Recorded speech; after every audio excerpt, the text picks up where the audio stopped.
The massive blue-white planet grew larger in the viewport as the USS Endeavour approached its orbit. Captain Andrew Miller stood with his hands clasped behind his back, watching the alien world come into view. After 6 months of space travel, they had finally arrived at Zicari Prime, home of the first advanced alien civilization humanity had ever contacted. "Beautiful, isn't it?" said Olivia Bennett, moving to stand beside him. As the ship's lead xenobiologist, she had spent years studying the limited data they had on the insectoid Zicari species. Andrew nodded. "Beautiful and terrifying. Everything we've worked for comes down to the next few days." The small diplomatic team gathered in the ship's conference room for their final briefing.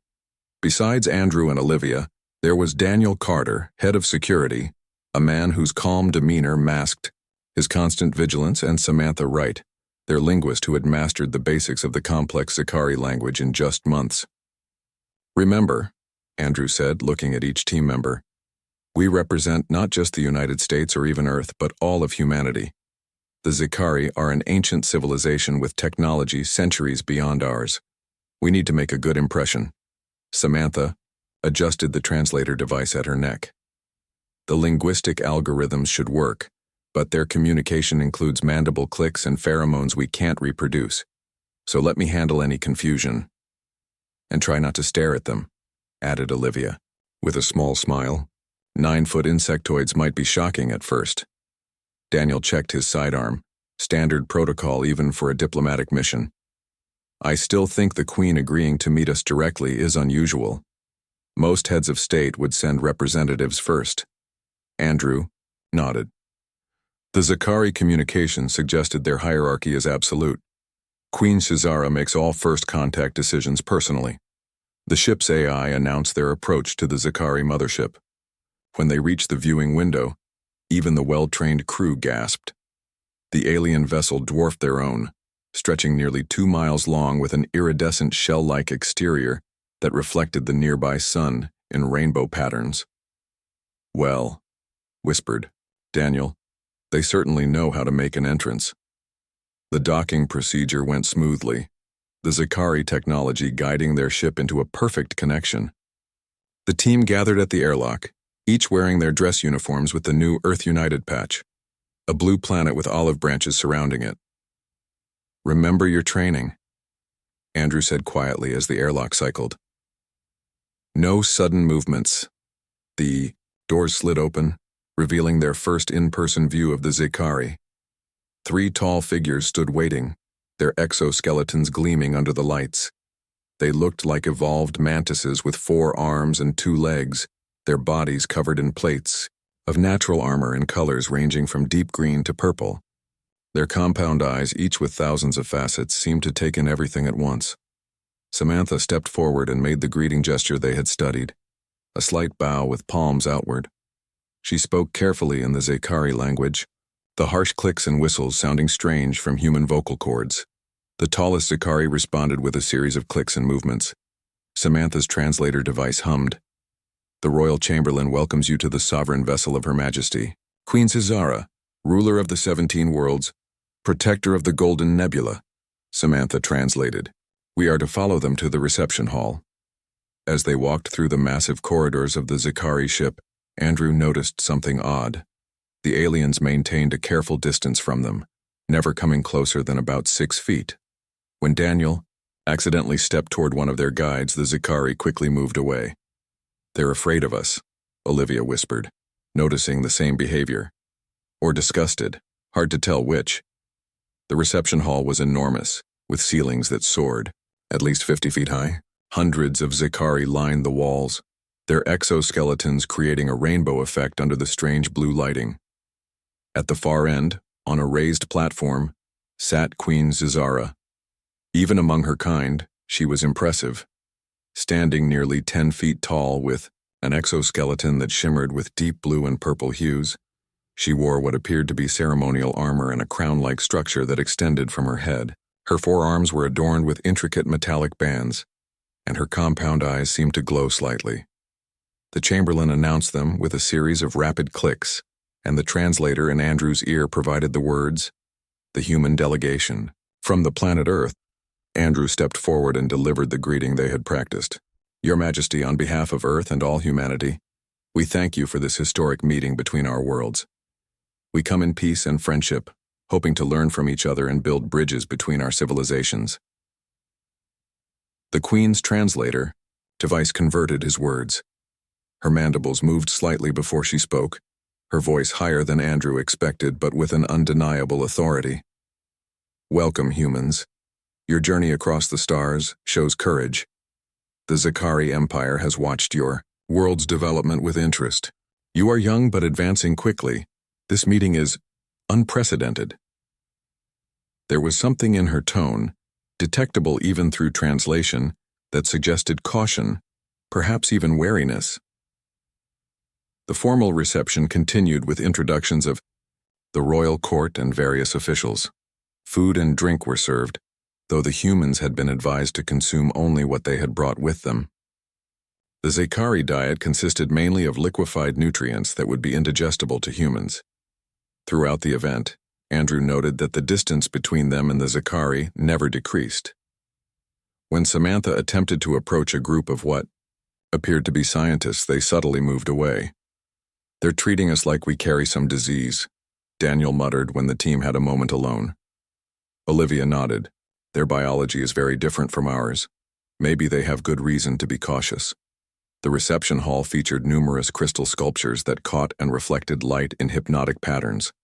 Daniel, admiring one particularly complex piece, reached out to examine it more closely. The sharp edge caught his palm, slicing a shallow cut. Damn, he said quietly, pulling his hand back. The reaction from the nearby Zakari was immediate and dramatic. Several stepped back quickly, their mandibles clicking rapidly in what seemed like alarm. The Chamberlain rushed forward, then stopped, several feet away, clearly disturbed but unwilling to approach. Queen Cesara herself rose from her throne, her attention focused entirely on Daniel's hand, where a thin line of red blood had appeared. What's happening? Andrew asked Samantha quietly. Before she could answer, blood began to clot on Daniel's cut, the body's natural healing process beginning. The Queen's reaction was striking. She stepped down from her platform and approached, though still maintaining some distance. Your body, it seals itself? She asked through the translator, compound eyes fixed on Daniel's hand. Daniel looked confused. It's just a small cut. It'll heal in a day or so. The Queen's mandibles clicked rapidly, and she exchanged quick communications with several advisors. Then she turned back to the humans. Your fluid, your blood, it solidifies to protect the wound? She asked. Olivia stepped forward. Yes, Your Majesty. Human blood contains platelets that form clots to stop bleeding. It's our body's natural healing process. The Queen's four hands made a gesture the translator didn't interpret. And this happens without technology? Without medical intervention? Yes, Olivia confirmed. Our bodies begin repairs immediately when injured. It's completely natural, for us. The entire court had fallen silent, all compound eyes focused on Daniel's hand where the small cut had already stopped bleeding. And all humans possess this ability? The Queen asked. Andrew nodded. Yes, Your Majesty. It's standard human biology. Queen Zizara turned to her advisors, speaking rapidly in their language with clicks and movements too quick for the translator to catch. When she turned back to the humans, her posture had changed subtly. Humans can really do that? She asked, her translator barely capturing what seemed like awe in her voice. Your bodies repair themselves, contain internal defense systems? The humans exchanged glances, suddenly realizing that what they considered the most basic function of their bodies was apparently extraordinary to the Zakari. Yes, Andrew confirmed. Our immune systems fight off infections, and our bodies heal wounds without any conscious effort on our part. Something changed in the room, a shift in energy. The Zakari were no longer maintaining as much distance, their posture showing what might be curiosity rather than fear. Queen Cesara's next words sent a ripple through the court. Perhaps we have much more to learn from each other than I anticipated. From that moment, Andrew knew this mission had just become far more significant than anyone on Earth could have imagined. 3 days after the first meeting, Olivia Bennett walked through the vast medical wing of the Zikari mothership. Her guide, a Zikari scientist named Kriz, moved with the careful grace typical of their species. Since the revelation about human healing abilities, the Zikari had become intensely interested in human biology. "This is our main research center," Kriz explained through the translator. His greenish exoskeleton gleamed under the blue lights of the laboratory. "Queen Zizara has granted you full access to our biological archives." Olivia couldn't hide her excitement. "Thank you. This is an incredible opportunity for scientific exchange." The archives were housed in a circular room with dozens of glowing terminals. Kriz showed her how to use the Zikari interface, which had been modified for human hands. "I must ask," Kriz said, his mandibles moving slowly. "Is it true that human children survive minor illnesses without medical intervention?" "Yes," Olivia replied. "Our immune systems learn from each exposure. Children get sick often, but each time their bodies become stronger and better at fighting off similar infections in the future." Kriz's compound eyes seemed to widen.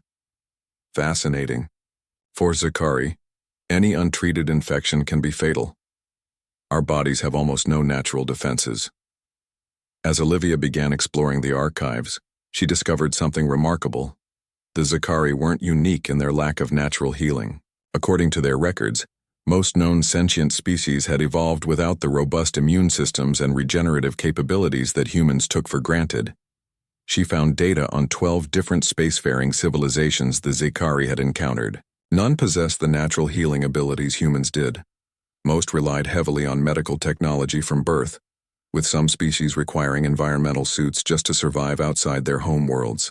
"This is why you kept your distance when we first met," Olivia realized, looking up at Kriz. "You thought we might carry pathogens dangerous to your people." "Yes," Kriz admitted. "The Queen ordered protective protocols. We did not know your bodies contained such powerful—" "What did you call them?" "Immune systems," Olivia supplied. "And they're not something special. Every human has one." Meanwhile, in another part of the mothership, Andrew Miller had been invited to observe a Zikari military council meeting. Queen Zizara sat at the head of a large table, surrounded by her commanders. Their exoskeletons showed a variety of colors, and patterns which Andrew had learned indicated rank and military division. "Captain Miller," the Queen said as he entered, "we would value your perspective on a tactical matter." Andrew bowed slightly. "I'm honored, Your Majesty, though I should note I'm not primarily a military officer." The Queen gestured to an empty seat, specially designed to accommodate human anatomy. "Nevertheless, your insight may prove valuable." A holographic display appeared above the table, showing star systems and fleet positions. Andrew recognized the Zikari home system, but the other markers were unfamiliar. "We are engaged in a long conflict with the Neverans," explained a commander with deep red markings on his exoskeleton. "A crystalline species from the Orcs system. They seek to expand into our territory." The display shifted to show images of the Neverans, beings that looked like walking geodes with limbs of articulated crystal. They were beautiful but utterly alien. "Their latest attack damaged a research outpost," continued the commander. "We lost 17 soldiers when their environmental suits were compromised." "Environmental suits?" Andrew asked. "Were they in space?" The Queen's mandibles clicked softly. "No, the outpost atmosphere was safe by our standards. But battlefield, contamination, radiation, chemical weapons, even simple dust particles, can enter Zikari bodies through the smallest damage to our exoskeletons. Without immediate medical intervention, death follows quickly." Andrew was stunned. "Your soldiers don't fight without sealed suits?" "Of course not," said the commander, sounding surprised. "No species does. The risks of battlefield exposure are too great." Andrew hesitated, then spoke carefully. "On Earth, human soldiers often fight without full environmental protection. We use protective gear against specific threats like chemical weapons, but not as a standard measure." The military leaders exchanged rapid clicks. The Queen leaned forward. "Your bodies can withstand battlefield conditions without protection?" Even with injuries? Within limits, Andrew explained. Human bodies are remarkably adaptable. We can build tolerance to many toxins, survive in various environments, and heal from substantial injuries. Show us, said the commander with red markings, his tone somewhere between skeptical and awed. Later that day, Daniel Carter stood in a sealed laboratory chamber. Behind thick glass, Queen Zizara and several scientists watched alongside Andrew and Samantha. Olivia was inside with Daniel monitoring his condition. The air in this chamber contains trace amounts of a Zikari pathogen, Olivia explained to Daniel. It's completely harmless to humans but causes serious respiratory distress in Zikari. We're going to demonstrate how your immune system responds. Daniel nodded calmly. Ready when you are. A scientist activated a control and a fine mist entered the chamber. Daniel breathed normally as measuring devices attached to his skin recorded his body's responses. His immune cells are already identifying the pathogen, Olivia reported, reading from a monitor. White blood cells are moving to engage, no signs of distress or allergic reaction. Through the glass, the Zikari watched in what appeared to be amazement.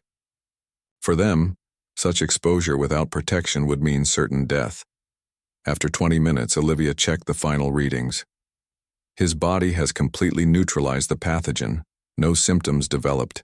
His immune system handled it as a routine matter. When they exited the chamber, the Zikari kept a respectful distance, not from fear as before, but seemingly from a new kind of respect. Humans can really do that? Queen Zizara said, her translator capturing a tone of astonishment. Your bodies contain defenses comparable to our most advanced medical technology. Andrew nodded. And that's just one small example. Humans can adapt to high altitudes, different gravity levels, various atmospheric conditions. Our digestive systems can process foods that would be toxic to many species. The Queen's next words surprised him. Would you be willing to share more about these capabilities with our scientists? This knowledge could revolutionize our approach to medicine and warfare. Of course, Andrew said. That's why we're here, to exchange knowledge and build understanding between our peoples. That evening, the human team gathered in their quarters to discuss the day's events. They're treating us completely differently now, Samantha observed, like we're some kind of super beings. Daniel shrugged. Just because we can heal paper cuts?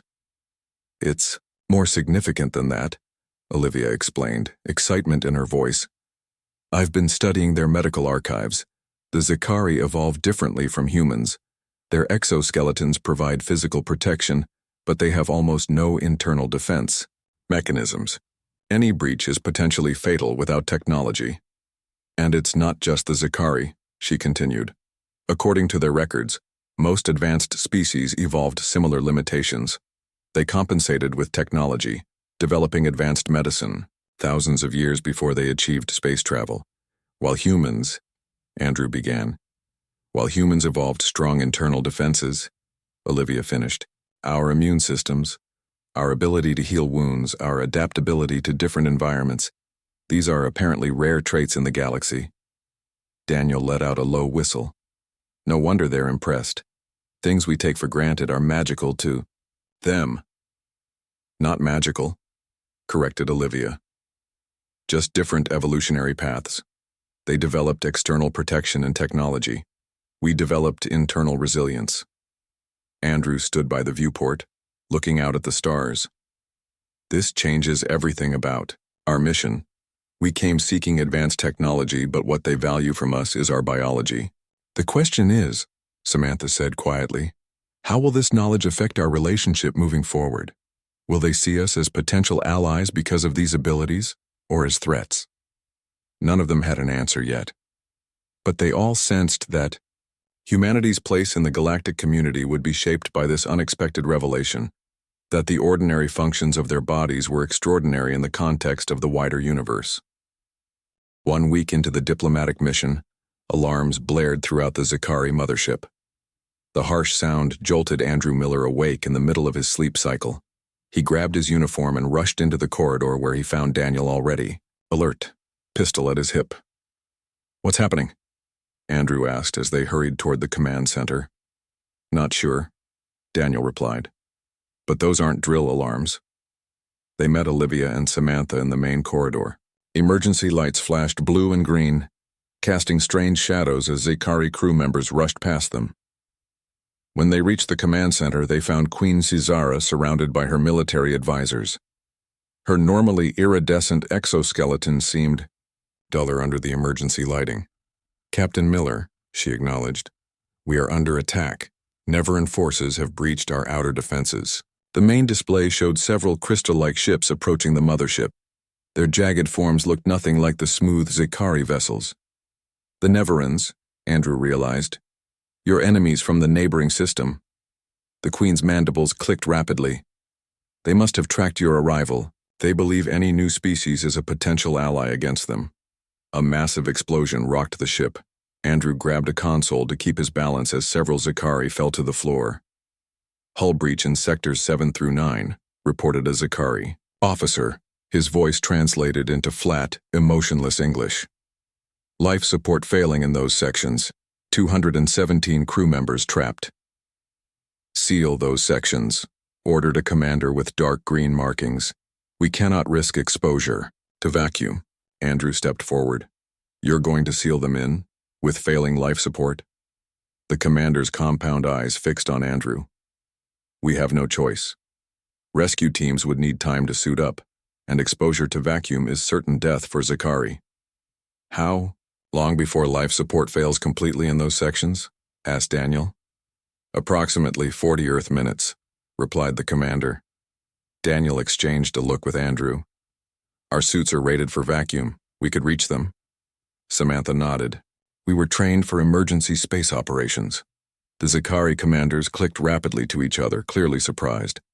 Queen Caesara raised a hand for silence. "You would risk yourselves for my people?" she asked. Andrew straightened his back. "That's what allies do. Daniel and Samantha are right. We have the training. Our suits may not be as advanced as yours, but they'll work for short exposure." "I'll go too," said Olivia. "They may need medical attention." The Queen hesitated only briefly. "Very well. My officers will guide you." Within minutes, the humans were in their emergency spacesuits.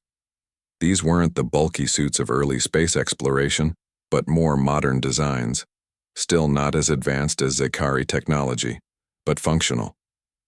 "The hull breach is here," a Zikari officer explained, pointing to a schematic. "The trapped crew members are scattered throughout these 3 sectors. Many are injured." Daniel checked his oxygen levels. "We have about 2 hours of air. That should be enough." "Be careful," the officer warned. "The Neverans may have boarding parties." The humans made their way to the airlock nearest the damaged sections. As the air cycled out, Andrew took a deep breath. This wasn't what he had expected from a diplomatic mission, but sometimes circumstances demanded action over words. The door opened to reveal a corridor half exposed to space. Debris floated in zero gravity and emergency barriers flickered, trying to contain the breach. Beyond the damaged hull, Andrew could see the stars and the crystalline form of a Neveran ship. "Stay together," he ordered through the suit's comm system. "Samantha, take point. Daniel, watch our backs. Olivia, monitor our suit integrity." They pushed off carefully, using the handholds designed for zero-G movement. According to the ship's sensors, the first group of trapped Zikari was in a maintenance bay just ahead. When they reached it, they found 5 Zikari huddled in a small room where emergency shields had maintained atmosphere but were failing.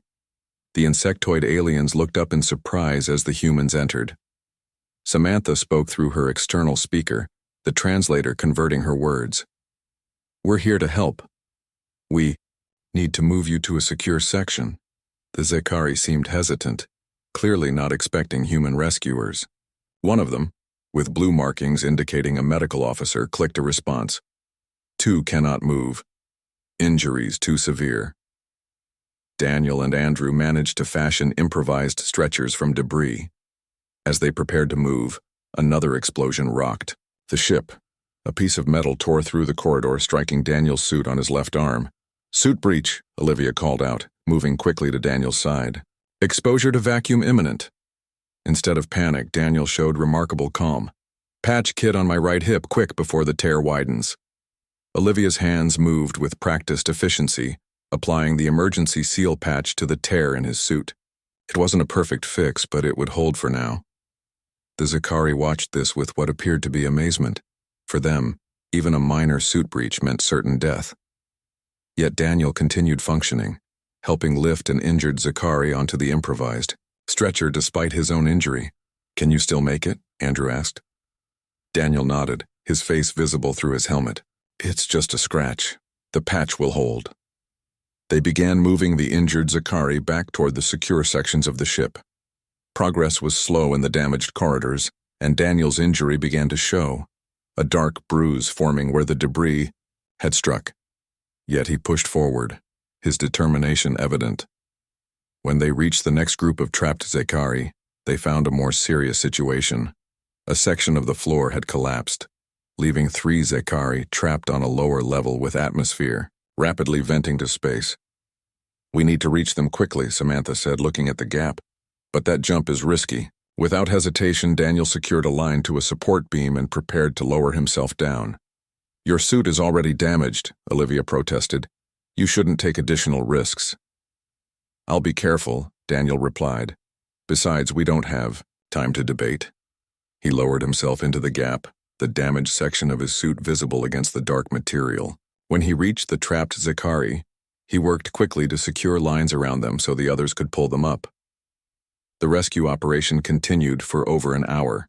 The humans moved from section to section, locating trapped crew members and guiding them to safety. Throughout it all, Daniel continued working despite his injury, which was clearly causing him pain. In the command center, Queen Zazara watched the humans' progress on monitors. Her advisors clicked and gestured as they observed. "They continue to function effectively even with injuries," noted one science officer. "The damaged one, Daniel, shows no signs of stopping despite what must be significant pain." The Queen's compound eyes never left the screen. "They feel fear, but continue. They experience pain, but work through it. Their minds are as resilient as their bodies." As the last group of Zakari was brought to safety, a secondary explosion tore through the damaged sections. The blast wave caught Daniel, throwing him against a bulkhead. His helmet cracked, and alarms blared inside his suit. "Man, down," Andrew called, rushing to Daniel's side. "Helmet breach." In Zakari terms, this was a death sentence, but Daniel was already moving, struggling to his feet despite blood running from a cut on his forehead where the helmet had struck him. "We need to move," he gasped, his voice strained but determined. "Now!" The humans half carried, half dragged him back to the secure section of the ship. As the airlock cycled and atmosphere returned, Daniel pulled off his damaged helmet. The Zakari medical team stood back, clearly expecting to witness a death. Instead, they saw Daniel conscious and alert despite his injuries, his body already working to heal itself. "Get the others to medical," he told Andrew. "I can wait." The Zakari doctor approached cautiously. "You were exposed to vacuum, yet you function. How is this possible?" "Humans can hold their breath for a short time," Daniel explained, wincing from pain. It wasn't pleasant, but it wasn't long enough to cause permanent damage. In the command center, the Queen received the final report. All trapped personnel had been rescued and the Neveran attack had been repelled. But what captured her attention most was the footage of the humans in action, especially Daniel continuing to function despite injuries that would have incapacitated or killed a Zakari. "Their resilience is not just biological," she said to her advisors. "It is psychological as well. They possess a quality we have never encountered before." One admiral, his exoskeleton bearing the scars of many battles, clicked his mandibles thoughtfully. "With such abilities, how have they not conquered the galaxy already?" The Queen watched as the humans helped the injured Zakari, showing concern and care for beings so different from themselves. "That," she said, "may be the most remarkable thing about them." 2 days after the Neveran attack, the Zakari mothership hummed with activity. Repair crews worked to fix the damaged sections while medical teams tended to the injured. The human delegation had become instant celebrities among the crew, especially Daniel, whose actions during the rescue had spread through the ship like wildfire. Andrew Miller stood in his dress uniform outside the Grand Council chamber. According to their Zikari guides, Queen Zizara had called for an extraordinary meeting of the Empire's highest officials, something that happened only once every 50 years. "Nervous?" asked Samantha, adjusting her uniform collar. Andrew managed a smile. "A little. I wasn't expecting to address the entire Zikari leadership when we started this mission." Daniel joined them, his arm in a sling and a healing cut visible on his forehead. The Zikari doctors had been fascinated by his recovery, documenting every stage of his body's natural healing process. "How's the arm?" Olivia asked him. "Better," Daniel replied. "Their medical team keeps taking scans every few hours." You'd think they'd never seen a bruise heal before. They haven't, Olivia reminded him, at least not without extensive medical intervention. The massive doors to the council chamber swung open. Inside was the largest gathering of Zikari they had seen so far. Hundreds of the insectoid aliens filled the circular chamber, their exoskeletons, creating a rainbow effect under the golden lighting. Representatives from all 17 worlds of the Zikari Empire were present, each with distinctive markings and coloration. At the center of the chamber, Queen Zizara sat on an elevated platform. She wore ceremonial armor that enhanced her already impressive presence. When she spotted the humans, she raised one of her 4 arms in greeting. "The human delegation may approach," announced the chamberlain. As they walked toward the center of the chamber, Andrew noted how differently the Zikari regarded them now. Instead of maintaining distance as they had during first contact, the Zikari officials leaned forward with what appeared to be curiosity and respect. When they reached the central area, Queen Zizara stood. Her full height, nearly 10 feet tall, was imposing, but her posture conveyed not threat, but recognition. "Representatives of Earth," she began, her words translated for all present. "I have convened the Grand Council to formally acknowledge the remarkable nature of your species and to propose a new relationship between our civilizations." She gestured to a large display that appeared above the chamber. It showed medical scans of human bodies focusing on immune system responses, wound healing, and environmental adaptations. "For 50,000 years, the Queen continued, the Zikari have explored the stars. We have encountered 12 sentient species and formed alliances with 7. Yet never have we met beings like humans." The display changed to show footage from the rescue operation, focusing on Daniel continuing to function despite his injury. "We have spent millennia developing technology to compensate for our biological limitations," Queen Zizara said, her voice carrying throughout the chamber. "Our ancestors died from simple infections. Our bodies cannot repair themselves without medical intervention. Exposure to vacuum or radiation means certain death." She stepped down from her platform and approached the humans directly, a gesture that caused murmurs among the council members. "But you, these remarkable creatures from Earth, possess natural capabilities we can scarcely comprehend. Your bodies fight microscopic invaders without conscious thought. Your flesh knits itself together after injury. You can survive in environments that would kill us in minutes." The Queen's compound eyes seemed to study each human in turn. "And most incredibly, you consider these abilities ordinary." Andrew felt the weight of responsibility on his shoulders. He was no longer just speaking for their small team, but for all of humanity. "Your Majesty," he began, "we are honored by your words, but I must emphasize that while our bodies may heal naturally, we are not invincible." He gestured to Daniel's injured arm. "We feel pain intensely. We suffer damage that takes time to repair. We can adapt to many environments, but not without cost." "Perhaps," said the Queen, her mandibles moving slowly, "that is the most shocking thing of all. You feel as we do, yet you endure." She returned to her platform and addressed the entire council. "I propose a formal alliance between the Zikari Empire and Earth, not based on military strength or technological exchange, but on biological understanding. What humans possess naturally may help us develop new approaches to medicine, environmental adaptation, and defense." The council erupted in clicks and movements. After several minutes of discussion, a vote was taken. The result was displayed. On the central screen, unanimous approval. Queen Zizara turned back to the humans. The council has spoken.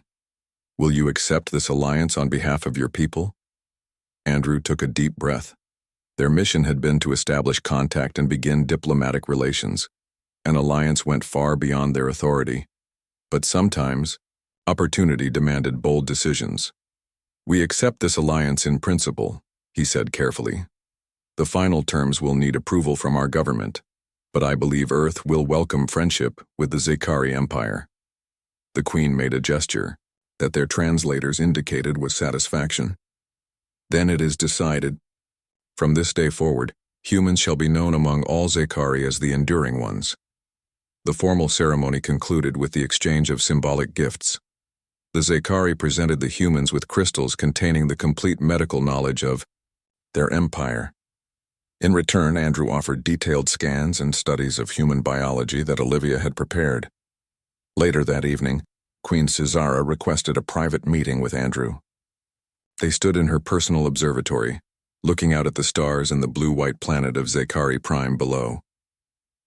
Your actions during the attack changed how my people see humans, she said, her voice softer, without the formal translator of the council chamber.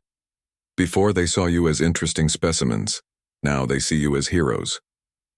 We did what anyone would do, Andrew replied. Help those in need. The Queen's compound eyes reflected the starlight. Not anyone. No Zakari could have done what your team did. Our bodies would have failed even with our technology. She turned to face him directly. When we first detected your transmissions from Earth, we thought you primitive. Your technology lags behind ours by centuries. Your ships are slower, your weapons less powerful. Now I wonder if you are what we might become in another 1,000,000 years of evolution. Andrew smiled. And I wonder what we might accomplish together in just 100. Indeed. The Queen's mandibles clicked, and what Andrew had learned was amusement. This alliance will change both our species. Already my scientists speak of gene therapy based on human DNA patterns, and your people will benefit from our technology.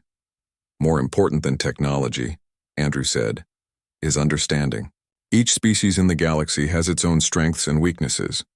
Together we complement each other. In the days that followed, practical matters took center stage. Communication channels were established between Earth and the Zakari Empire. Olivia began organizing a research exchange program, with human medical experts preparing to study Zakari biology and vice versa. As the USS Endeavour prepared to depart, carrying news of the alliance back to Earth, the crew gathered for a final meeting. So, Daniel said, his arm now nearly healed. Apparently humans are special because we can recover from paper cuts. Samantha laughed. Not just that. We're special because we sneeze and don't die. It's more profound than that, Olivia said, still excited by everything she had learned. Different evolutionary pressures created different solutions. The Zakari developed external protection, their exoskeletons. We developed internal protection, our immune systems. Andrew looked at his team with pride. What matters is that we found common ground with a civilization vastly different from our own. Not through force or technology, but through understanding and mutual respect. As the Endeavour pulled away from the Zakari mothership, Andrew stood at the viewport watching the massive vessel grow smaller. Their mission had succeeded beyond anyone's expectations. Earth was no longer alone in the universe, they had allies.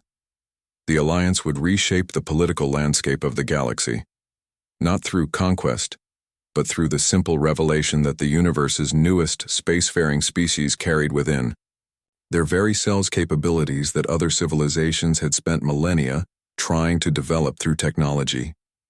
The most powerful weapon humans brought to the stars wasn't their ships or their guns, it was simply their humanity. And that was shocking indeed.